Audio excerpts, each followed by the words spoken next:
12월 5일 대림절 둘째 주간 쉼 그늘 설교를 시작하겠습니다. 하나님의 말씀 구약 이사야 9장 6절. 한 아기가 우리를 위해 태어났다. 우리가 한 아들을 모셨다. 그는 우리의 통치자가 될 것이다. 그의 이름은 놀라우신 조언자, 전능하신 하나님, 영존하시는 아버지, 평화의 왕이라고 불릴 것이다. 아멘. 대림절 둘째 주간 성탄 세 가지 의미라고 하는 제목으로 말씀 전하겠습니다. 저는 언제부터인지 대림절 기간이 되면 독일 신비가 요한네스 타울러의 설교집을 매년 읽곤 합니다. 올해는 아직 안 읽었는데요. 또 읽기 시작하겠죠. 타울러는 14세기 독일 라인강 주변에서 설교를 하던 도미니크 수도의 수도자였습니다. 마이스터 에카르트의 제자이기도 했었고요. 그의 설교, 그의 글은 종교개혁가 마르틴 루터에게 많은 영향을 끼치기도 했습니다. 제가 타울러를 대림기간에 읽게 되는 이유가 설교집 제일 처음에 나오는 설교가 바로 성탄에 관한 설교이기 때문이었습니다. 20대 처음 설교집을 읽었었는데 그동안 들어왔던 성탄 설교와는 너무도 다른 설교였습니다. 어려우면서도 뭔가 고민하고 생각하게 되는 설교였지요.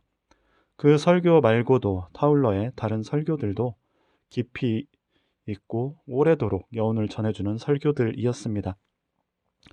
그래서 대림절 기간이 되면 교회력으로는 사실 이제 한 해 절기가 교회 그 절기가 시작되는 것이 대림절입니다만, 이게 이제 우리의 일반 달력으로는 한 해를 마치는 12월이지 않습니까? 그래서 한 해를 정리하면서 타울러의 설교를 읽곤 합니다. 타울러는 한 아기가 우리에게 낳고라는 설교에서 세 가지 성탄에 대해 이야기합니다. 성탄이란 크리스마스죠. 우리가 아는 성탄은 뭘까요? 바로 오늘 읽은 본문과 같은 2000년 전 베들레헴에서 마리아를 통해 아기 예수가 태어난 크리스마스. 이것이 우리가 아는 성탄의 의미, 성탄절이죠. 그런데 타울러는 인간으로서 나신, 마리아를 통해서 인간으로서 아기로서 태어나신 성자의 탄생을 두 번째 성탄이라고 말합니다. 두 번째니까 그러면 첫 번째 성탄은 뭐고 또 세 번째 성탄은 뭘까? 라고 우리가 고민을 하게 되겠죠. 첫 번째 성탄은 여러분, 성자는 언제 태어나십니까? 이것은 사실 기독교의 삼위일체 교리를 이해해야 되는 것이지요. 삼위일체 교리 무엇입니까? 우리는 신이 하나라고 믿는 게 아니라 삼위일체라고 믿는 것이죠. 기독교는 일신교 같은데 사실 좀 복잡한 그런 일신교입니다. 기독교는 성부, 성자, 성령이라고 하는 세 위격이 하나라고 믿는 것이지요. 그래서 삼위, 세 위격, 이 위격이란 말도 참 어려운데 어쨌든 이 세 인격이 일체, 하나의 본질이다, 하나의 일체다라고 고백하는 것이 4세기의 교회가 결정한 정통 신앙입니다. 삼위일체 교리는 좀 복잡합니다. 300년 가까이 논쟁이 진행된 내용이라서 여기에는 복잡한 교리적 논쟁이 있습니다. 제가 역사신학 전공이다 보니까 주로 이제 고대교회 위주로 공부를 했는데 이 부분이 참 어렵습니다. 그래서 이 삼위일체 교리 가지고 너 2단, 너 3단 이러면서 서로 정죄하고 교회가 아주 난리도 아니었습니다만 그렇게까지 할 필요가 있었을까라는 생각도 좀 듭니다. 삼위일체 교리에 의하면 성부, 성자, 성령이 하나이신데 성자는 성부에게서 나셨다. 성부가 성자를 낳았다라는 표현을 씁니다. 그리고 성령은 성부에게서 나왔다. 그래서 성령은 이제 발출 이런 표현을 쓰기도 하고 그렇죠. 성부가 성자를 낳았다라고 우리가 말을 하면 그러면 성부가 먼저일 테고 성자는 없었던 때도 있지 않았나, 이런 생각도 하게 되지요. 그래서 성자가 나시기 전엔 존재하지 않았다, 이런 표현을 쓰면 여러분 이단이 됩니다. 우리가 생각할 땐 아버지가 먼저고 아들이 나중이고, 그러면 아들은 존재하지 않았던 적이 있어야 맞지 않습니까? 그런데 성부가 성자를 낳았다는 건 이게 기원에 있어서 성부가 성자의 기원이시다, 성부가 성령의 기원이시다를 말하기 위해서 그런 것이지, 이것은 어떤 시간이나 논리 또는 위계를 말하는 것은 아닙니다. 그래서 이 삼위일체 교리가 좀 복잡해요. 성자는 영원전부터 성부와 함께 계셨다, 이런 표현을 씁니다. 성부와 성자가 하나다, 동등하다를 이 교리에서 계속 강조하는 것이죠. 타울러는 이 첫 번째 성탄이 그럼 어떻게 되어진 것이냐를 이제 그 신비주의 관점에서 설명을 하는데요. 에카르트의 어떤 설명과 같습니다. 영원전에 성부께서는 오직 자신만 이렇게 존재하셨을 때 스스로를 관주하셨는데, 스스로를 들여다봤는데 그것을 통해서 완전한 자기 인식에 이르렀다. 그렇게 인식된 자기, 즉 성부의 자의식, 이것이 바로 성자이시다. 그래서 뭐 니케아 신조 같은 걸 보면 예수 성자에 대해서 이야기를 할 때 참 하나님 중에 하나님이시고 뭐 이런 표현을 씁니다. 즉 성부의 자기 관조를 통해 나타난 진정한 자, 이것이 이제 성자라고 이제 보는 것이죠. 조금 어렵죠, 보면. 예. 이것은 이제 세 번째 성탄과도 연결됩니다만, 여러분 쉽게 이해하려면 여러분이 자신을 인식하는 것과도 어쩌면 비슷합니다. 여러분은 지금 여기 제 설교를 듣고 계십니다만, 가만히 혼자 조용히 자신의 내면을 들여다보면 어떻습니까? 그 속에 자신이 있죠. 그런데 나를 찾는 내가 있고, 그렇게 찾아서 발견된 내가 있습니다. 둘은 사실 하나지 않습니까? 그런데 한쪽은 나를 찾고 있고 한쪽은 발견되죠. 그것을 이제 뭐 속사람이니 내면아이니 영혼이니 뭐라고 표현하든 우리의 존재의 심연엔 겉으로 드러나지 않는 나의 또 다른 중심이 있지요. 그것을 의식하는 순간 이것이 나구나, 이렇게 깨닫죠. 그런데 자의식은 의식하려고 하는 순간에 이게 뭐 나타나지만, 그것은 사실 이미 내 안에 내재해 있는 것이죠. 성서는 인간을 하나님의 형상으로 지음받았다 말합니다. 여러분 애완동물을 키우다 보면 동물도 감정이 있고 동물도 웃을 줄 알고 정서를 지닌 것 같다, 이렇게 느낍니다. 과학자들은 그렇게 보지 않죠. 요즘은 뭐 조금 달라지긴 했습니다만 동물에겐 정서가 없다, 이것이 이제 오랫동안 과학자들이 한 이야기죠. 그런데 동물 직접 키워보면 어쩜 그렇게 사람하고 똑같은지 모르겠다, 우리가 느끼지요.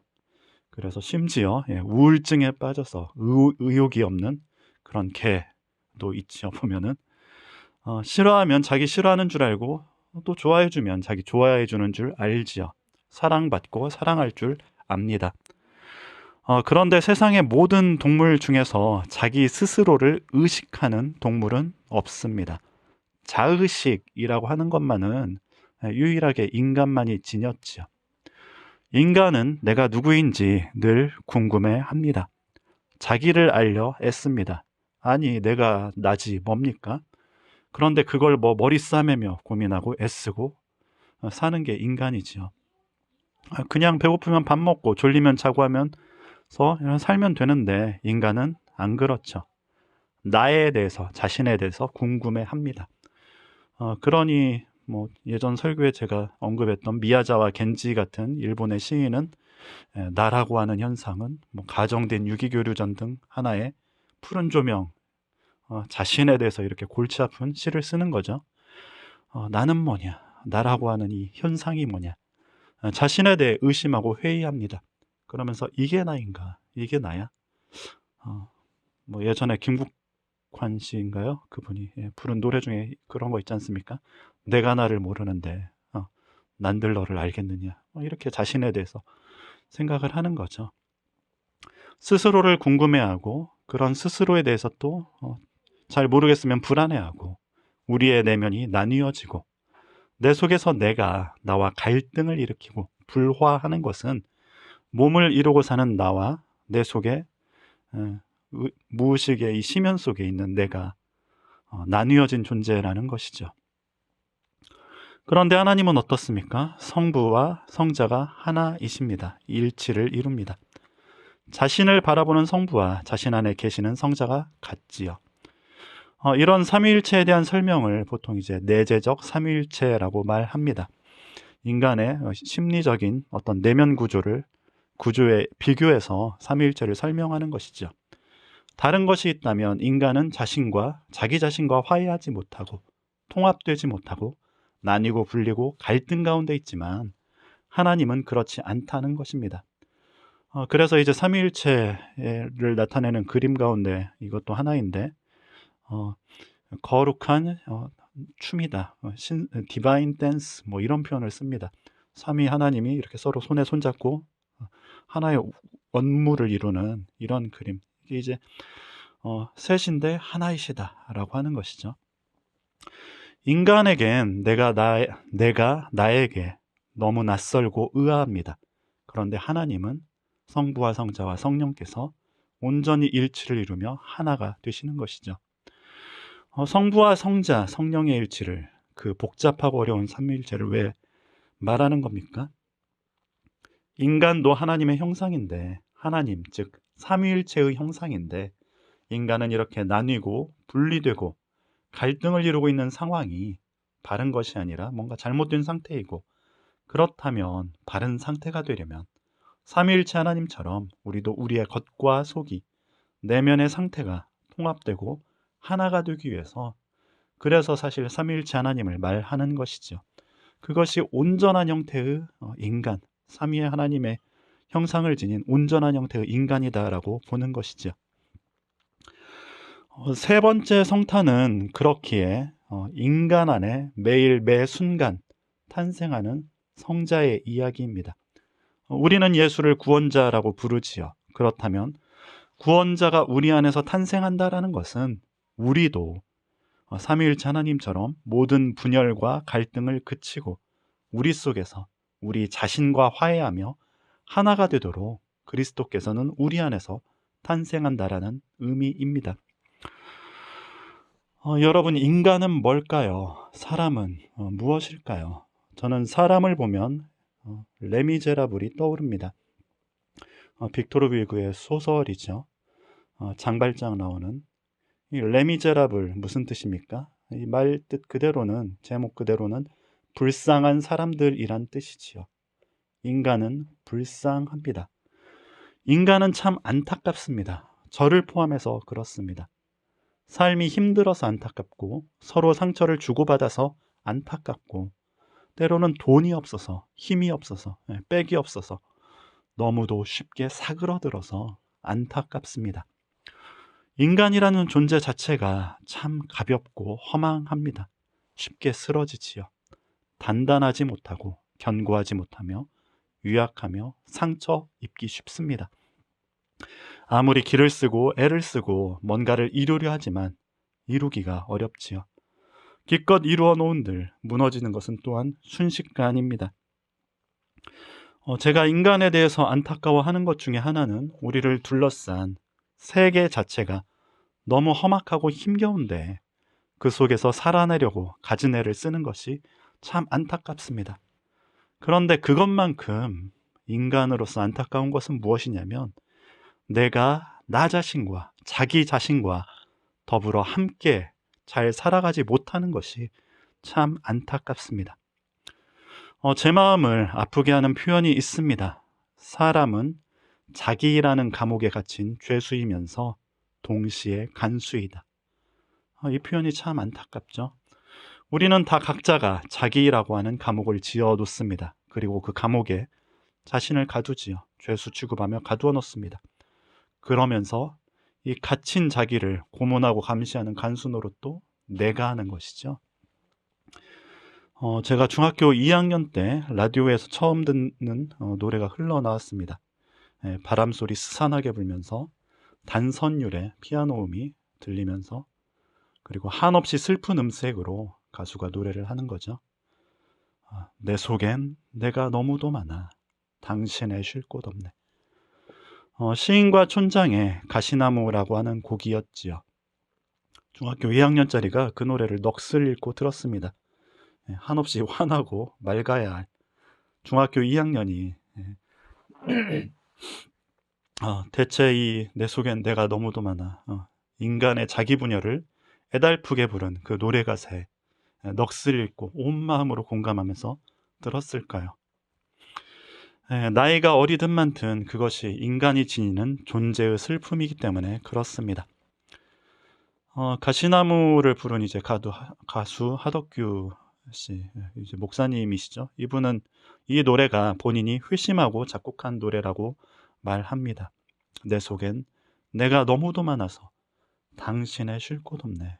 우리는 여기서 이 당신이 주님이라고 또는 혹은 사랑하는 사람이라고 생각을 하게 되지요. 그러나 정작 내 속에 내가 너무도 많아서 그 무수한 나, 분열된 내가 서로 갈등하고 싸우고 상처 주고 상처 입으면서 결국 쉬지 못하는 것은 누구일까요? 바로 나 자신이 쉬지 못하죠. 나 자신이 내 속에 있을 곳이 없는 것이지요. 우리는 우리 자신과 화해할 때 비로소 우리를 둘러싼 무수한 갈등과도 화해하게 됩니다. 사실 우리가 주변과 갈등을 빚는 이유는 자신이 자신과 갈등을 빚기 때문에 그렇지요. 심리학에선 이것을 이제 투사라고도 말하죠. 우리는 우리 자신이 스스로에게 불안해지면 다른 사람에게 우리의 불안을 투사해서 공격하죠. 남을 헐뜯고 공격하는 사람은 사실 끊임없이 자기를 헐뜯고 자기 탓하며 자기 공격하는 사람인 경우가 대부분입니다. 우리가 화를 내면 가장 먼저 그 화의 대상이 누가 됩니까? 자신이죠. 화를 내는 사람은 자기에게 화가 나 있는 사람입니다. 그것이 이제 가장 약하고 만만한 사람에게로 이렇게 화가 표출되는 것이죠. 어떻게 우리는 우리 자신과 화해할 수 있을까요? 자기와 어떻게 하나가 될 수 있겠습니까? 그것은 날마다 우리 안에서 새롭게 탄생하시는 예수 그리스도를 우리가 내면 깊은 곳에서 만남으로 우리 안에 매일 매 순간에 성탄이 임함으로 되어지는 일입니다. 그래서 우리가 기도를 하는 것이지요. 저는 종종 말씀드립니다만 그래서 매 순간 예수 기도를 드리게 됩니다. 이것처럼 훌륭한 기도가 어디 있나 좀 싶어요. 기도문도 짧지 않습니까? 주 예수 그리스도여 저를 불쌍히 여기소서. 주 예수 그리스도 하나님의 아들이시여 죄인인 저를 불쌍히 여기소서. 아침에 일어나면 그냥 이 기도를 10분, 20분 반복해서 기도하지요. 그러면 주님이 제가 의식하든 의식하지 않든 제 안에 임하시고 저와 함께 하시고 주님과 더불어 삶을 살아가는 것 같습니다. 주님을 마음에 모시고 살아갈 때 비로소 우리는 우리 자신의 분열이 그칩니다. 왜냐하면 주님은 화해와 용서의 주님이시지 않습니까? 우리 자신이 스스로에 대해서 혐오하고 스스로에 대해서 증오할 때 주님께서는 우리를 사랑하신다. 우리가 의롭다 말씀하시는 분이시지요. 주님을 모시고 살아가는 것이 무엇인지를 가장 잘 보여주는 것이 바로 두 번째 성탄, 우리가 성탄절이라고 하는 이 크리스마스의 이야기이지요. 여러분, 가장 성스러운 존재는 어떤 존재입니까? 여러분이 가장 성스럽게 느끼는 사람은 어떤 사람입니까? 저는 산모를 보면 되게 성스러워 보여요. 산모가 곁에 있으면 주변 사람들이 굉장히 조심하게 되죠. 이 말썽 피우고 까불까불하는 아이들조차도 산모 옆에서는 이렇게 조심조심 하지 않습니까?